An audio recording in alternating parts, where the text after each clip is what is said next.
Bienvenue à tous, France 24 continue de vous faire vivre la 79e édition du Festival de Cannes. Nous retrouvons Louise Dupont sur la Croisette pour un tour d'horizon de ces dernières 48 heures entre cinéma, politique, stars hollywoodiennes et ovations. Le week-end a été faste. Quels ont été les grands temps forts, Louise ? Oui, bonjour Sonia, un week-end bien rempli en effet, et l'un des moments importants de cette séquence, c'est incontestablement la prise de parole de Javier Bardem. L'acteur espagnol, vous le savez, était très attendu pour la présentation de L'être aimé de Rodrigo Sorogoyen en lice pour la Palme d'Or.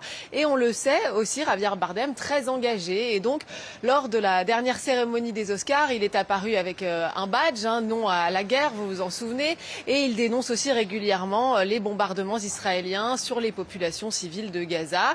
Il a donc profité de l'exposition cannoise pour à nouveau faire passer un message politique, et on peut dire qu'il n'a pas mâché ses mots. Écoutez-le. Ce problème concerne aussi M. Trump, M. Poutine et M. Netanyahou. Ces types qui se la jouent gros bras en disant « Mon sexe est plus gros que le tien et je vais te bombarder jusqu'à t'anéantir ». C'est un putain de comportement masculiniste toxique qui provoque des milliers de morts.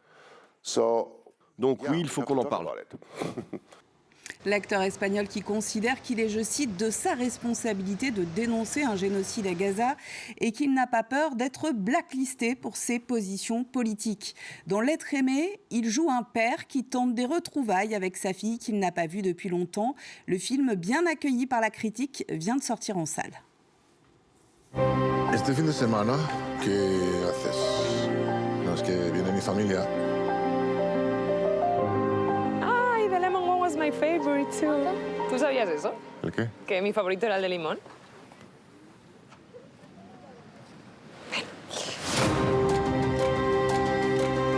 ¡Cago en Dios! ¿Tengo que llevar yo la cámara o qué? No me des tanto suelo, por favor. Que no hace falta hablar así, con esta violencia. ¿Perdón? He venido aquí a trabajar, a ser actriz en tu película, pero no he venido a ser tu hija. Hasta mañana. Voilà pour L'être aimé. Autre image marquante de ce week-end cannois, celle de la Palme d'Or d'honneur remise à John Travolta. I can't believe this. This is the last thing I expected. En effet, l'acteur de Grease et Pulp Fiction est apparu aux côtés de sa fille Ella Blue sur le tapis rouge et coiffé d'un béret blanc très remarqué, je dois dire, sur la Croisette.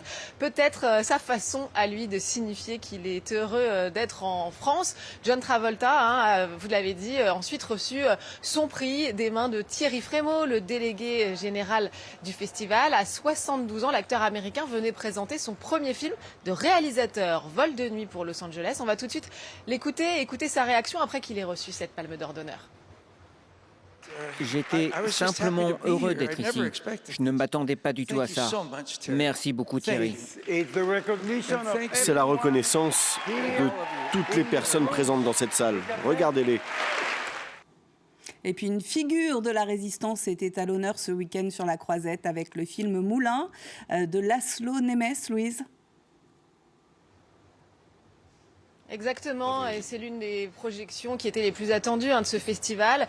11 ans après le fils de Saul qui avait été Grand Prix ici à Cannes, puis Oscar du meilleur film étranger. Laszlo Nemes revient donc en compétition avec Moulin. Le réalisateur hongrois s'attaque donc cette fois à une figure majeure de l'histoire française. Jean Moulin, le chef de la résistance, est incarné par Gilles Lelouch dans ce thriller situé en 1943 au moment de son arrestation par Klaus Barbie.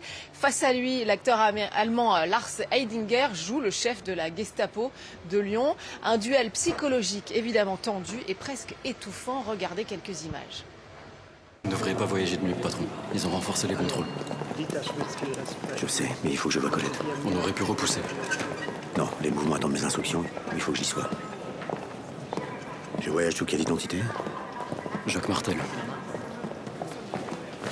Pour votre couverture, Sif 2 vous a organisé un rendez-vous avec une nouvelle cliente, la comtesse de Forez.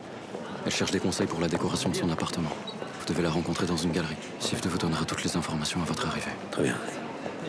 Avez-vous des nouvelles de Vidal? Aucune. Alors trouvez-le. Dites-lui qu'aujourd'hui était un grand jour pour la France et que nous sommes enfin unis. Et 2 autres grandes actrices françaises ont foulé le tapis rouge de Cannes. Oui, et pas des moindres, hein. Léa Seydoux et Catherine Deneuve qui se donnent la réplique dans Gentle Monster de l'Autrichienne Marie Kreutzer, qui s'attaque à un sujet extrêmement difficile, la pédocriminalité. Un film donc évidemment très dur, mais nécessaire. On va tout de suite écouter les 2 actrices réagir lors de la conférence de presse. Je pense qu'un film est engagé presque, je dirais oui, politiquement aussi. Je pense que c'est une responsabilité évidemment de la réalisatrice et qu'il faut vraiment à laquelle il faut vraiment croire en elle beaucoup pour l'histoire qui est quand même audacieuse. Je trouve que ce film était d'abord nécessaire aujourd'hui. Je trouve qu'il est très fort et très courageux de la part de Marie. Et donc oui, je pense que c'est un film qui a une portée politique et symbolique extrêmement forte. Léa Seydoux qui est à l'affiche d'un 2e film en compétition présenté ce lundi sur la Croisette, L'Inconnu d'Arthur Harari. Louise. Oui, je dois dire que c'est l'un des films les plus étranges de cette 79e édition.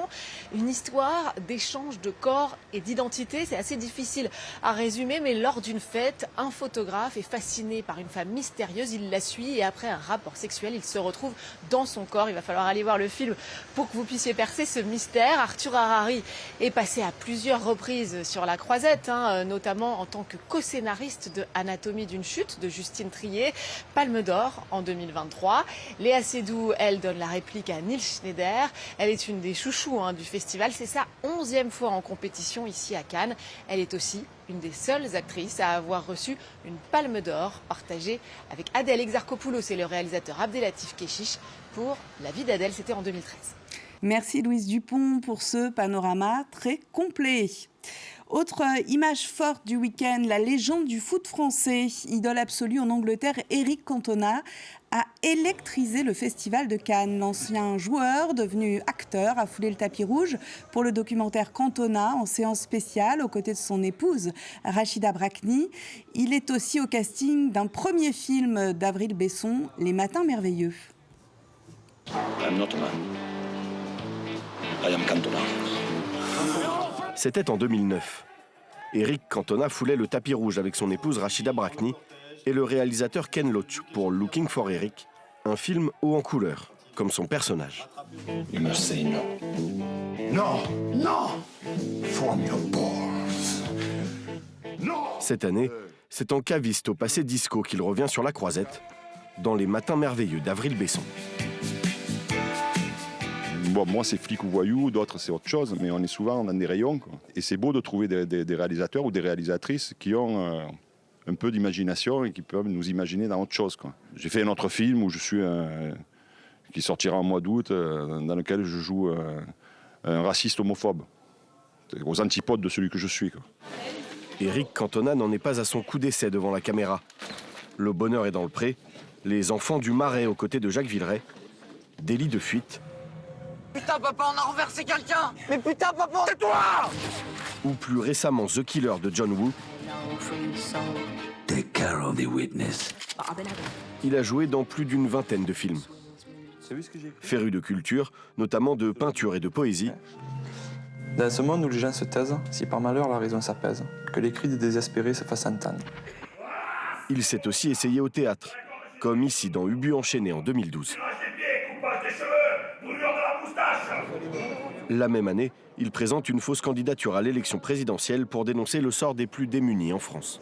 Pire encore serait de ne pas regarder, de s'habituer à voir quelqu'un qui dort dans la rue, quoi. S'habituer à voir quelqu'un qui crève de faim. Plus que son engagement, c'est le coup de pied du King, comme le surnomment les supporters de Manchester United, qui a fait sa légende. Le génial et sulfureux footballeur, passé par l'AG Auxerre et l'Olympique de Marseille, est une véritable icône outre-Manche. 5 saisons passées dans le nord de l'Angleterre, sous la houlette du très respecté Sir Alex Ferguson, qui ont marqué les esprits pour le meilleur comme le pire. Cette année, à Cannes, un documentaire retrace son épopée à Manchester. En France, j'aime plus m'exprimer. Si tu me fais croire que je t'appartiens, je trouverai toujours le moyen de briser les chaînes et de partir. Du football au cinéma, King Eric n'a pas fini d'étendre son terrain de jeu. Et on se quitte avec un film d'animation étonnant, produit par le studio français Bobby Pills et projeté en séance de minuit au festival. Le pitch, et si un nouveau virus rendait hétérosexuel? C'est le pari narratif du film gay Jim Queen de Marco Nguyen et Nicolas Hattan. Il sortira en salle le 17 juin prochain. L'info continue sur France 24 et tous nos réseaux sociaux. Je vous dis à très vite. J'ai l'hétérose, docteur. Aidez-moi, je vous en prie. Vous connaissez Lucien. Sans lui, il m'est impossible de synthétiser la chloroquine. La chloroquine? Le remède à l'hétérose. Pour m'accompagner dans l'aventure, j'ai pensé à toi. Ça veut dire qu'on va pouvoir sauver les hétéropositifs? Yes! Je sais ce qu'il me reste à faire. Lucien, attends! Tu n'es rien pour attendre, Jim parfait. Mais vous êtes complètement taré! Un seul faux pas et tu sers de 4 heures à tous les daddies du quartier. Qu'est-ce qu'il va nous faire? C'est quoi ce bordel? Lucien. Toi seul peux sauver le monde. Mais qui êtes-vous?